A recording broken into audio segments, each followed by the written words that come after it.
ओम नमः शिवाय शिवजी सदा सहाय। ओम नमः शिवाय गुरुजी सदा सहाय। धूम्रलोचन चंड मुंड रक्त बीज शुंभ निशुंभ का वध। शुंभ और निशुंभ नाम के दो महापराक्रमी दैत्य थे। उनके अत्याचारों से त्रिलोकी कांप उठी थी। दोनों के अत्याचारों से दुखी होकर सब देवता जगजननी पार्वती के पास गए और उनकी स्तुति कर बोले, हे भवानी, आपको हमारा बारंबार नमस्कार है। आप हम पर प्रसन्न होकर हमारी रक्षा करो।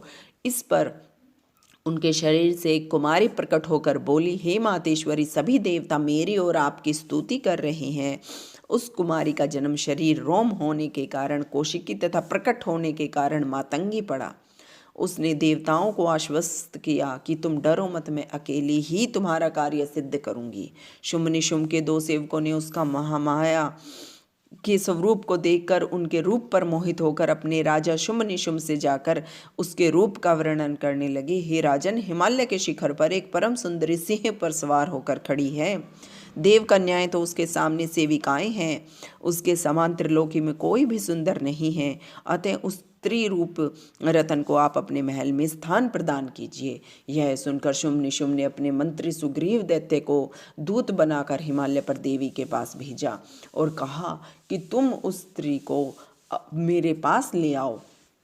सुग्रीव दैत्य जगदम्बा के पास जाकर बोला, हे देवी, मुझे दैत्याधिपति शुंभ निशुंभ आपके पास भेजा है। वे इंद्रादिक सभी देवताओं पर विजय प्राप्त कर चुके हैं। आप भी स्त्री रतन हैं। आप उन दोनों भाइयों में से किसी एक को अपना पति चुन ले। यह सुनकर देवी बोली, तुम ठीक कह रहे हो, परंतु मैंने पहले से ही यह प्रतिज्ञा कर रखी है कि जो भी व्यक्ति मुझे युद्ध में परास्त कर देगा उसे ही मैं अपना पति स्वीकार करूंगी। मेरा यह संदेश अपने स्वामी को बता दो। दूत ने यह बात अपने स्वामी शुंभ को जाकर बताई। यह सुनकर शुंभ क्रोध में भरकर अपने सेनापति धूम्राक्ष से बोला, तुम हिमालय पर्वत पर जाकर उस नारी रूपी रतन को ले आओ। यदि वह प्रेम से आना ना स्वीकार करे तो उससे पकड़कर खींच लाओ।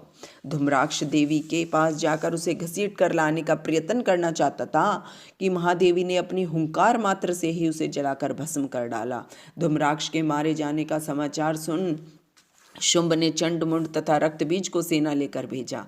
उनको भी महादेवी ने मृत्यु का रास्ता दिखा दिया। उनके साथ देवी का घमासान युद्ध हुआ। बाण, परिध, पटिश, तलवार, त्रिशूल आदि नाना प्रकार के अस्त्र देवी पर प्रयोग किए गए, परंतु इन असुरों को देवी के हाथों से मरकर सज्जन पुरुषों जैसी गति प्राप्त हुई। चंडमुंड, रक्तबीज आदि के मार जाने पर शुंभ ने कालकेय, मौर्य, दोहर्द्य आदि बड़े बड़े वीर दैत्यों को भेजा। स्वयं शुंभ निशुंभ भी रथ पर सवार होकर युद्ध भूमि में पहुंच गए। तब जगदम्बा ने शत्रु सेना पर बाणों की वर्षा करनी आरंभ कर दी। घंटों के बजने की ध्वनि होने लगी। जगदम्बा का वाहन सिंह भी गरजने लगा। यह देखकर निशुंभ देवी से बोला, तुम इस प्रकार सुकुमारी होकर अकेली कैसे युद्ध करोगी? इस पर जगदम्बा बोली, अरे नीच, तू युद्ध कर, नहीं तो पाताल में जाकर छिप जा। यह सुनकर निशुंभ ने बाणों की वर्षा आरंभ कर दी। देवी ने भी उत्तर में बाणों की वर्षा की। बाण, परिधि, शूल आदि की वर्षा होने लगी। जगदम्बा ने करोड़ों संख्या में दैत्यों को मार डाला। इस विकराल संग्राम को देखकर निशुंभ सोचने लगा, यह बड़े आश्चर्य की बात है कि मैं एक स्त्री से पराजित हो जाऊंगा। इस स्त्री ने तो विशाल सेना को मूली गाजर के समान काट डाला। निशुंभ रथ पर आरूढ़ होकर देवी के सामने आकर बोला, तुम इन सैनिकों को मारकर क्या लोगी? तुम मुझसे युद्ध करो। इतना कहकर वह तलवार और ढाल लेकर महादेवी की ओर लपका तो देवी ने उसका काम तमाम कर डाला। भाई निशुंभ के मार जाने पर शुंभ क्रोध में भरकर देवी से युद्ध करने आया।